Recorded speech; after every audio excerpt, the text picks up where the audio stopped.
Hey, what's up, guys? Would you like to know how savvy investors and business owners keep their information private so tenants or customers can never discover their personal details?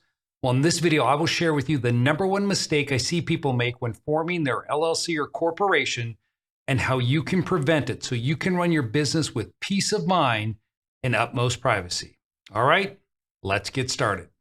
So here's the problem. In this day and age, so much information is freely available on the internet. And it's amazing. If you have a business entity and I want to find out who's behind that entity, there are resources that allow me to go and research business entities in all 50 states. I just have to go to one site. Here, check this out.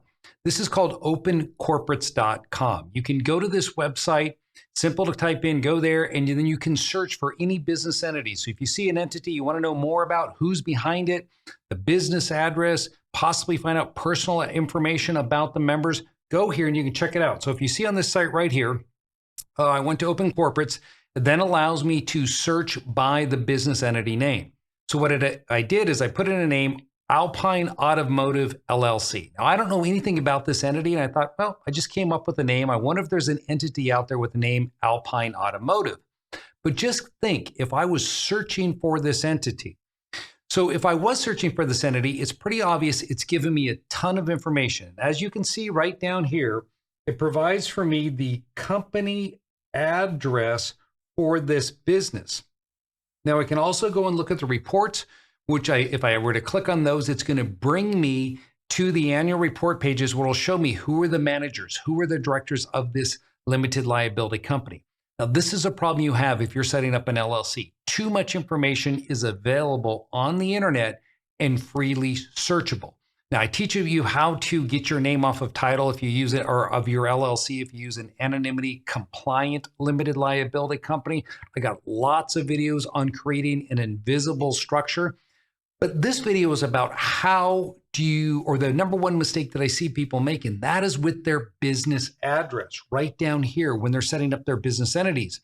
Because those addresses can be searched and they can tie back to you. And if you're using your personal address or an address that is commonly associated with you, then you can run into unwanted situations where people know where you live. Because when you create an LLC, when you go to the Secretary of State, you download their form and you go through the entity formation process. It's pretty straightforward, right? You put in the entity information and you fill out some other basic stuff here about the date.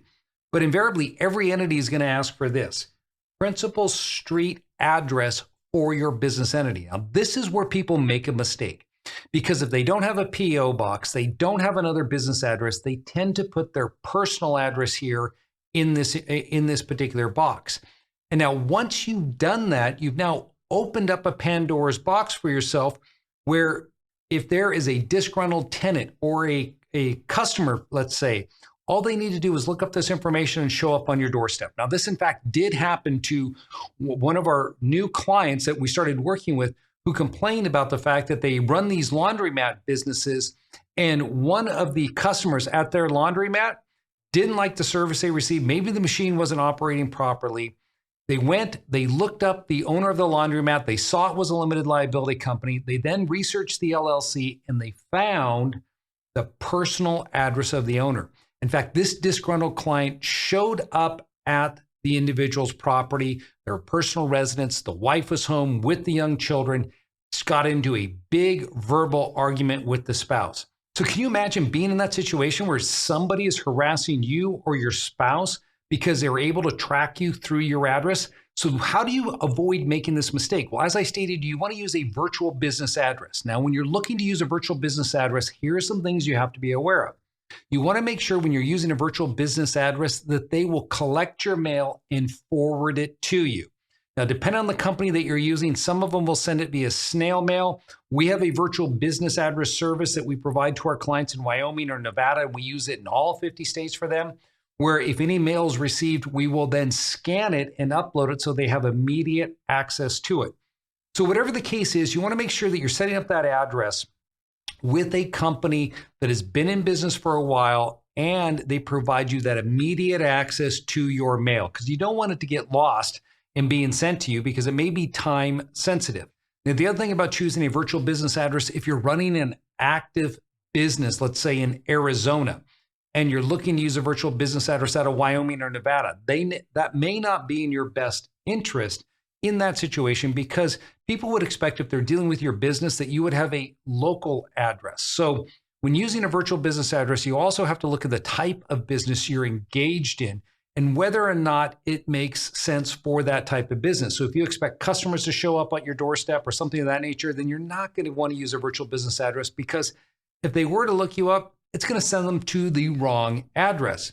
So a virtual business address is typically a good situation for those businesses where you're not dealing with the customers, where customers are not coming into your business, or in situations where you're holding assets. So if you're holding rental real estate, if you have a brokerage account or savings account, like I talked about in my other videos, as far as setting up LLCs to protect those types of investments, that's where you want to look at using a virtual business address. Hey guys, if you like this video, be sure to smash the like button. If you have any comments, leave them down there below. Let me know what you think. If you've got any ideas and suggestions for other video topics you'd like to learn more about, be sure to drop that in there as well. I take all these into consideration. It helps me when I'm developing more and additional content in the future. Take care.